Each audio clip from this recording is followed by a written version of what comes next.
जिस घर में कबूतर अंडे देते हैं, उस घर में क्या बढ़ना बंद हो जाता है दोस्तों। आप इस बात से जरूर अनजान होंगे कि घर में यदि कबूतर अंडे देते हैं तो क्या होता है। घर में कबूतर का अंडे देना कैसा माना जाता है दोस्तों।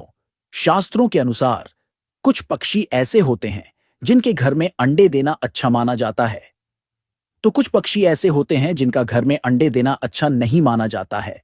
यदि यह पक्षी घर में अंडे देते हैं तो उस घर में दुख दरिद्रता ही आती है और उस घर से धन वैभव कम होने लगता है। आइए जानते हैं दोस्तों, उन्हें में से ही वह पक्षी कबूतर ही माना जाता है। कबूतर ज्यादा शुभ पक्षी नहीं होता है। ये पक्षी यदि घर में अंडे देता है तो उस घर में दुख दरिद्रता बढ़ती है। कबूतर का घर में अंडे देना अच्छा नहीं माना जाता है। कबूतर का घोंसला घर में होना इस कारण से शुभ नहीं माना जाता है क्योंकि इसके अंदर गंदगी होती है और यह नकारात्मकता को आकर्षित करता है, जिससे घर में गरीबी बढ़ती है, धन वैभव कम होने लगता है।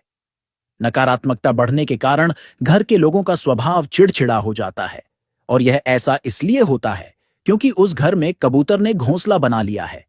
ऐसा आपने अक्सर देखा होगा कि जिस घर में कबूतर का घोंसला होता है उस घर के लोग अकस्मात ही स्वभाव से चिड़चिड़े हो जाते हैं और बात बात पर गुस्सा करते हैं। इसलिए यदि कबूतर घर में घोंसला बना ले तो उस घोंसले को हटा देना चाहिए, अथवा कबूतर यदि घर में घोंसला बना ले तो यह आर्थिक तंगी का संकेत होता है। यदि घर में कबूतर अंडे देता है तो उस घर के लोगों की तरक्की होना भी रुक जाती है, उन्नति होना भी बढ़ना बंद हो जाती है, जिससे उस घर के लोगों को निराशा का सामना करना पड़ता है। घर में कबूतर का अंडे देना दरिद्रता आने का संकेत होता है। इसलिए यदि आपके घर में कबूतर अंडे देता है तो आपको उसके घोंसले को बिना तोड़े उठाकर किसी पेड़ पर जाकर स्थापित कर देना चाहिए, ताकि आपको उसके घोंसले को नष्ट करने का पाप नहीं लगेगा। किसी पक्षी के बने हुए घोंसले को एकदम से तोड़ना नहीं चाहिए क्योंकि पक्षी अपने घोंसले को बहुत मेहनत से बनाते हैं। इसलिए उनके घोंसले को आराम पूर्वक उठाकर किसी पेड़ पर रख देना चाहिए या किसी एकांत स्थान पर रख देना चाहिए। खासकर यदि उसमें अगर अंडे हो तो कुछ लोग जाने अनजाने में ही घोंसले को उठा लेते हैं और तोड़ देते हैं।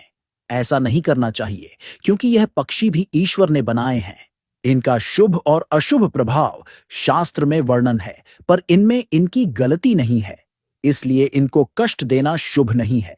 अगर आपके घर के आसपास कोई वृक्ष है और उस वृक्ष के ऊपर यदि कबूतर ने घोंसला बनाया है और उसमें अंडे दिए हैं तो आपको इसमें चिंता करने की कोई बात नहीं है क्योंकि उसने आपके घर में घोंसला नहीं बनाया है। इसलिए आप इस विषय में कोई चिंता ना करें। इसका कोई शुभ और अशुभ प्रभाव आपको नहीं मिलेगा।